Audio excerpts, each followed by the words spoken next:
Salut à tous, c'est Amonor 750. On se retrouve donc pour la fin de ce Tour de France 2015 avec la Lotto Jumbo. Donc suite à mon tour avec Warren Barguil où j'avais posté les résultats que j'avais réalisés, on m'a proposé de filmer, de mettre un petit peu de gameplay. Mon problème c'est la qualité, comme vous pouvez le remarquer, c'est pas top top. Donc on va quand même filmer la fin de ce Tour de France avec comme leader Robert Racing. Donc on arrive à la Toussuire. Euh, donc il faudra que je vous ferai un point à la fin de l'étape sur les classements des différentes étapes. Donc là c'est parti, il nous reste 5 km 8, on n'a plus d'énergie, plus rien. Froome a eu une défaillance ainsi que Valverde. Donc je suis maillot jaune pour 4 petites secondes sur Christopher Froome. Donc on va essayer de gérer au mieux ces 5 derniers kilomètres. Et essayer de prendre un petit peu de temps en vue de l'Alpe d'Huez. Demain, ce sera très difficile. J'avais gagné avec 42 secondes avec Warren Barguil. Là, ça s'annonce plus compliqué avec Robert Racing, même si semble le niveau en montagne est à peu près pareil, mais le chrono est moins bon. J'ai perdu 50 secondes au chrono. Je n'en ai perdu que 40 avec Barguil, puisque dans le Giant Alpecin, dans l'équipe Giant Alpecin, oui, il y avait Tom Dumoulin qui est un très bon rouleur. Donc voilà. Donc là on peut voir que Froome et Valverde marquent un petit peu le pas derrière. C'est Thibaut Pinot qui devra aller s'imposer. Je ne veux pas tomber dans la défaillance non plus. 3 km 7. On va un peu ralentir là parce que je ne les vois pas. Ils ont pété.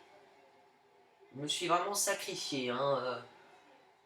Jusqu'à 8 km de l'arrivée, j'ai roulé comme un dingue avec eux. J'ai fait c'est pas grave, j'ai eu toute ma barre bleue.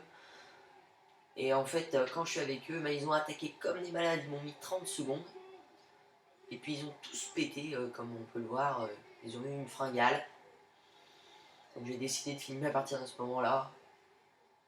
J'aurais peut-être dû filmer un peu avant, mais bon. Donc là, 25 secondes d'avance sur Valverde et Froome. On va prendre peut-être la bonif de 2 secondes. Enfin, de 6 secondes. C'est 6 secondes, vous voyez. La deuxième place, voilà. Allez, 1 km 7. On va pas faire les tugs non plus. Voilà. Alors, si on pouvait être pris dans le temps de Thibaut Pinot, ça va être compliqué quand même, hein. 24 secondes. Allez, 800 mètres. Allez, Pinot, il est juste devant. 700 mètres. Et on va presque leur mettre une minute, hein.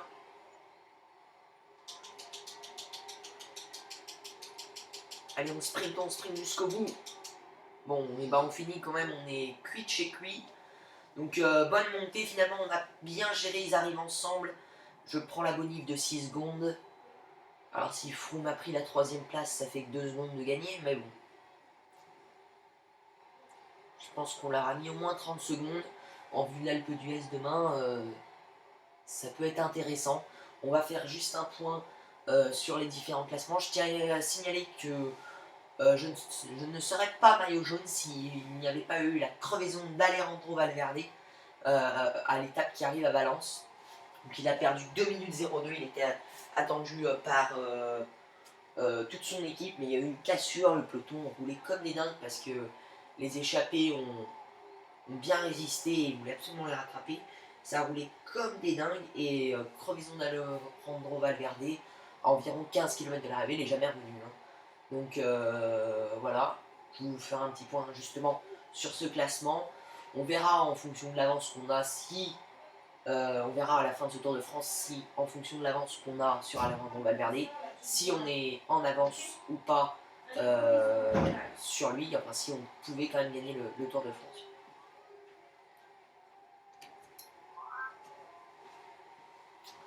Donc on verra les écarts qu'on a sur Valverde. Si on a plus de 2 minutes au général, on pourra se dire qu'on a gagné, qu'on aura gagné même sans sa crevaison.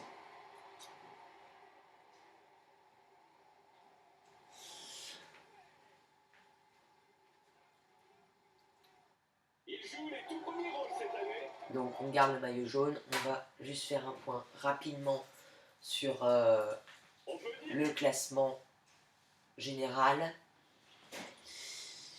Donc au classement général, ça bug un peu là. Donc on prend 30 secondes à Froome qui prend la 3ème place. Donc au général 36 secondes d'avance sur Christopher Froome. 1 minute 21 sur Alejandro Valverde. Donc on voit que s'il avait perdu 2 minutes, on serait 40 secondes derrière. Hein. Donc bon, pour l'instant, ça suffit. Demain, 36 secondes. Il faudra essayer de bien gérer l'ascension de l'Alpe d'Huez pour essayer de remporter ce Tour de France. Donc dans une vidéo annexe, je vous ferai donc les différents points sur le classement. Je vais juste vous montrer le classement des étapes un petit peu rapidement. Donc sur l'étape donc arrivée à Valence, voilà.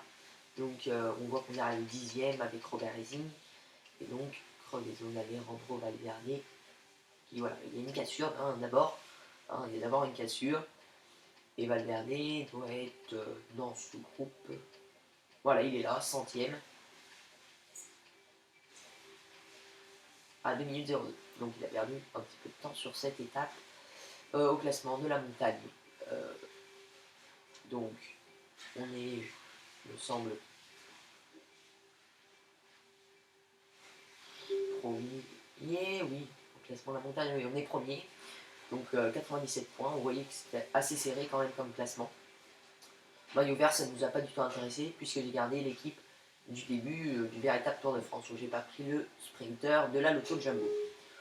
Voilà, donc on se retrouve pour la prochaine étape, l'arrivée à l'Alpe d'Huez, où il faudra essayer de perdre le moins de temps possible sur Christopher Froome. Allez, salut!